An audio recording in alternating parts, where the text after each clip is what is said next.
Comment vous organisez et gérez votre temps quand vous êtes salarié et que vous lancez en même temps votre activité? Que vous vous lancez dans l'entrepreneuriat en étant salarié à plein temps ou éventuellement à mi-temps? Vous savez, ce challenge où votre emploi salarié vous prend beaucoup de temps et d'énergie, mais vous avez envie de devenir entrepreneur, vous avez envie de lancer votre business, mais il vous reste peu de temps parce que vous avez peut-être juste le soir ou le matin, mais malgré ça, vous êtes épuisé, vous avez peu d'énergie, vous avez peut-être aussi des contraintes, même des responsabilité familiale, même envie de prendre soin de vous. Du coup, il reste très peu de temps et d'énergie pour lancer un business. Comment on fait?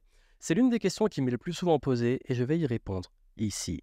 Bienvenue ici, Joanne Yangting. Je suis entrepreneur depuis 2008. Je me suis lancé pendant mes études et justement, je vais vous en parler. Et c'est vrai que c'est un gros challenge quand on se lance dans l'entrepreneuriat, mais qu'en même temps, on est salarié. Parce que le salariat, c'est bien. Je ne suis pas de ces entrepreneurs qui critiquent les salariés.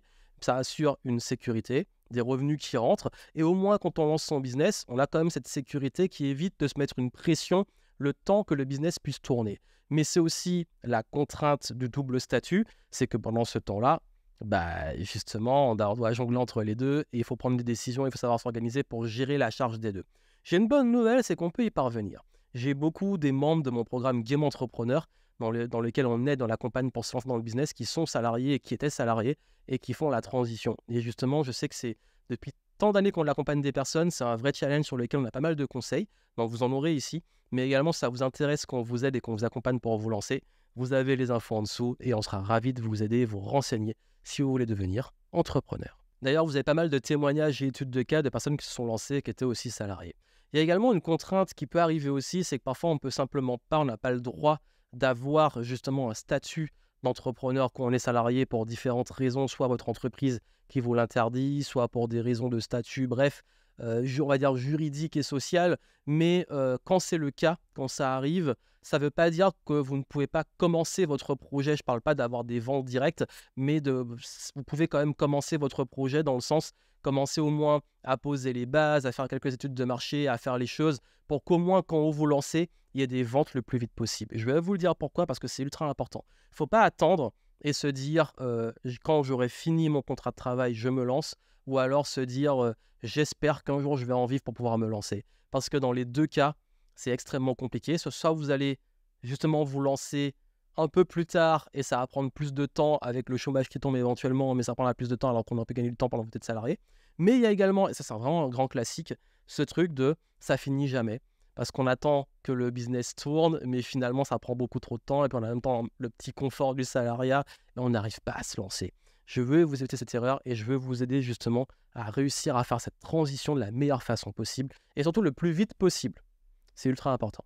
J'aimerais vous dire que j'ai une expérience du terrain de devenir salarié entrepreneur, mais ce serait mentir parce que je n'ai jamais été salarié de ma vie. Je me suis lancé pendant que j'étais étudiant. Mais par contre, j'ai tellement de personnes avec qui j'ai travaillé qui l'ont fait, qui sont passés de fonctionnaires à entrepreneurs, qui sont passés de salariés à plein temps à entrepreneurs ou à mi-temps à entrepreneurs. Donc la majorité d'ailleurs de mes clients dans le Game Entrepreneur Start avaient ce statut. Et justement, c'est ça que j'ai acquis une expérience plus par l'accompagnement que ma propre expérience. La seule chose que je peux vous dire, c'est que le premier conseil que je vais vous donner, c'est qu'il faut quand même être au clair sur pourquoi vous voulez vous lancer. C'est ultra important. Moi, c'était évident, j'avais envie de devenir entrepreneur, je voulais être libre. J'ai déjà fait d'autres contenus où j'explique pourquoi je me suis lancé, je ne vais pas raconter ma vie ici, mais juste vous donner un exemple sur le fait que, et c'est un conseil qui est ultra important, il faut une deadline. Il faut vous dire, je veux, par exemple, vivre de mon business à telle date, ou je décide éventuellement qu'à telle date, ce sera le bon moment pour quitter mon job. Parce que si vous dites combien de temps ça va me prendre, c'est la grosse question. Combien de temps ça va me prendre pour lancer mon business, pour pouvoir en vivre? La réponse, vous ne l'aurez jamais. Personne ne peut vous la donner. Vous avez sûrement plein de trucs sur Internet qui vous disent de devenir entrepreneur en 2 semaines ou en un mois ou en 90 jours, etc.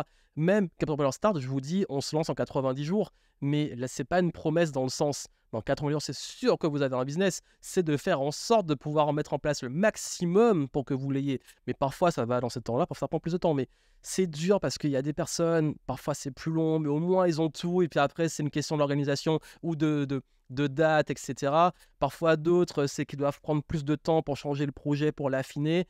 Il y a trop de cas possibles. Chaque cas est différent. Ce serait vous mentir de vous dire c'est exact. Par contre, c'est ultra important, vous, de vous engager, de vous dire, c'est pas combien de temps qu'il me faudrait, c'est combien de temps je décide. Moi, c'est ce qui m'est arrivé.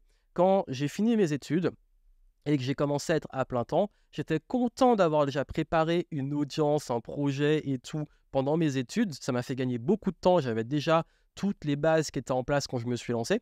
Mais quand je me suis lancé, je devais commencer à rembourser mon prêt étudiant 1 an après la fin de mes études.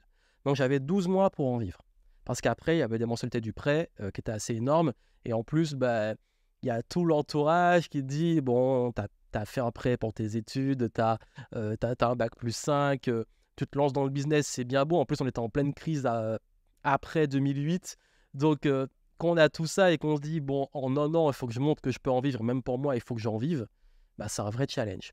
Et justement, le fait de m'être dit, j'ai 1 an pour ça et en 1 an, il faut que j'y arrive, ça m'a boosté et je suis allé à fond. Et il y a eu pas mal d'échecs et tout, mais justement, j'ai réussi au bout d'1 an à pouvoir commencer à en vivre et faire tourner la machine. Et c'est pour ça que je vous invite à vous poser quand même une deadline et vous dire, j'aimerais que mon activité soit lancée, tourne, que je puisse en vivre dans peut-être 3 mois, 12 mois, 24 mois. Il n'y a pas de règle, à part celles que vous allez vous fixer. Et la bonne nouvelle deadline, c'est que plus elles sont claires et évidentes pour vous, plus vous avez des chances d'y arriver. Même si ça prend un peu plus de temps, ça sera toujours moins long que sans deadline. Et c'est quelqu'un qui parle d'objectifs et de productivité depuis aussi 10 ans qui vous le dit. Ensuite, il va être extrêmement important, s'il vous plaît, de faire les bonnes choses dans le bon ordre. C'est une question de priorité. Et ça fait vraiment la différence. Quand je vous disais qu'il y avait la deadline et que c'était important d'aller le plus vite possible, la plus grosse erreur, c'est de vouloir courir avant de savoir marcher, ou de sauter des étapes, ou de faire n'importe quoi, ou de ne pas savoir quoi faire, ou s'occuper. Parce que je vous l'ai dit, et vous le savez, votre temps est limité, votre énergie sont limitées quand vous êtes salarié. Donc, vous devez, sur le peu de temps consacré au lancement de votre business, vous focaliser sur les bonnes priorités. Vous focaliser sur les bonnes choses. Justement, vraiment, je vous ai dit, en descriptif, si vous allez sur la page, vous avez même, si vous voulez, vous pourrez prendre le programme après, si vous êtes vraiment accompagné, motivé d'être accompagné, vous pouvez faire une demande, on en discute. Mais par contre, si vous voulez entre-temps avancer et avoir des infos gratuites, vous avez un challenge de 5 jours. Et j'explique dans le challenge déjà comment comprendre les bonnes étapes, comment ça marche, comment le faire bien. Et après, si vous voulez le faire, qu'on le fasse ensemble, vous pourrez. Mais ça, vraiment, je vous le dis, ça fait la différence. C'est vraiment de savoir, ok, je lance mon business, par quoi je commence, c'est quoi les étapes? Étape 1, étape 2, étape 3. Et je sais que sur ça, il y a énormément d'informations contradictoires aujourd'hui. Vraiment, allez au moins faire le challenge de 5 jours, ça ne vous engage à rien, c'est gratuit, 5 jours. Vous allez être au clair, et à la fin, vous aurez une checklist, vous aurez un plan, vous allez comprendre au moins comment ça marche pour lancer un business. Parce que là, je vous dis que vous avez beaucoup de temps. Parce que le pire truc qui peut vous arriver là, c'est de perdre beaucoup de temps et de vous frustrer à vous dire, bon, j'ai déjà peu de temps et d'énergie, et en plus, je fais quoi? Et est-ce que ce que je fais est bon? Donc vraiment, soyez au clair sur ça. Donc faites-vous accompagner, allez faire une expertise, sachez au moins les étapes. Et si vous voulez les apprendre descriptifs, vous pouvez les apprendre très très vite. Vous n'avez pas besoin de regarder tous les livres sur le business et tout trucs compliqués. On fait simple et vous allez comprendre très vite. Et à partir de ça, on peut s'organiser. Là, vous pouvez commencer à vous organiser et vous dire combien de temps je consacre chaque semaine à mon business. Et ça, vraiment, encore une fois, c'est vous qui décidez. Je ne peux pas vous dire combien de temps il faudrait. C'est vous qui devez, selon vos contraintes et selon votre engagement, vous dire soit j'y consacre X temps par jour ou X temps par semaine. Par contre, il faut le tenir. Par exemple, vous pouvez vous dire tous les jours, 1-2 heures sur mon business. Ça peut être le matin, je me réveille plus tôt, ou le soir, quand tout le monde est au lit, je me consacre un petit moment pour ça. Ou alors, ça peut être tous les week-ends, je bosse dessus. Il y aura quand même des sacrifices. Il y a un moment, il va falloir sacrifier d'autres choses sur votre temps parce qu'il faut être réaliste. Le temps est limité. Par contre, l'énergie, va falloir la gérer, j'y reviens après. Mais c'est surtout que là, il faut se dire, c'est un temps. Et c'est pour ça que je parlais de deadline. Plus on sait que c'est pour une durée limitée et que gérer les deux, il y a une finalité, plus on y arrive. Quand c'est sans fin et qu'on ne sait pas où on va, c'est compliqué. Acceptez ce sacrifice, mais dites-vous que le sacrifice aura une fin. Moi, c'est ce que j'ai fait. J'ai dit, pendant 1 an, j'y vais à fond, je fais tout ce qui est possible pour me lancer. Et quoi qu'il arrive, j'aurai pas de regrets parce que j'aurai tout fait. Mais à un moment, et je vous le dis de façon honnête, l'entrepreneuriat, c'est quand même assez challenging. Donc, il faut quand même y aller à fond. Il faut y aller bien. Il faut aller sur les bonnes étapes. Et c'est OK de se planter, c'est OK de faire des erreurs, c'est OK que ça soit un peu plus long que prévu. Par contre, ce qui n'est pas OK, c'est de juste perdre votre temps et votre énergie à faire des choses qui n'ont pas de sens ou qui vous perdent du temps ou qui vont pas vous aider à vous lancer. Et c'est ça que soyez vigilants parce que Je vais boucler la boucle sur l'importance d'avoir une bonne raison de vous lancer. D'avoir envie peut-être pour vous de plus de liberté, flexibilité, etc. Mais également d'avoir aussi une envie de sens dans ce que vous allez faire, d'être utile, d'apporter quelque chose. Ne cherchez pas un business en kit. Ne vous dites pas il faut que je vous devienne soit coach, soit consultant, soit infopreneur, soit faire du marketing de réseau, je sais pas quoi. Enfin, rentrer dans une boîte, c'est pas les bonnes façons de se lancer. C'est plutôt dans quoi je suis bon, dans quoi j'ai aujourd'hui, je pense que j'ai envie d'apporter quelque chose, dans quoi je me sens libre, dans quoi je me sens épanoui. Parce que comme c'est challenging, je vous conseille que ce projet-là, quand vous allez être dessus, qu'il y ait quand même une forme d'enthousiasme malgré la difficulté. Donc justement, ça peut vous aider. En descriptif, on vous aide. Soit vous passez par le challenge de 5 jours et vous allez comprendre les bases, comment trouver l'idée, comment mettre en place les bonnes étapes, etc. Et ensuite, si vous voulez être accompagné, Game Entrepreneur Start, vous mettez les deux options en dessous.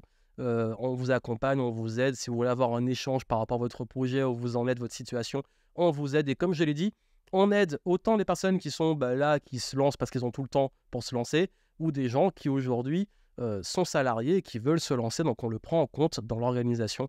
Donc c'est absolument possible. Voilà ce que je voulais partager avec vous pour vous aider à prendre du recul. J'aimerais qu'il y ait des solutions miracles, mais il n'y en a pas. Mais en tout cas, si vous ne voulez pas le faire seul et vous voulez être aidé sur les bonnes priorités, l'organisation et la stratégie pour vous lancer, en descriptif, vous avez tout. D'ici là, moi, je vous souhaite plein de succès. N'oubliez pas, mettre du sens et du kiff dans ce que vous faites. Et je vous dis à très bientôt.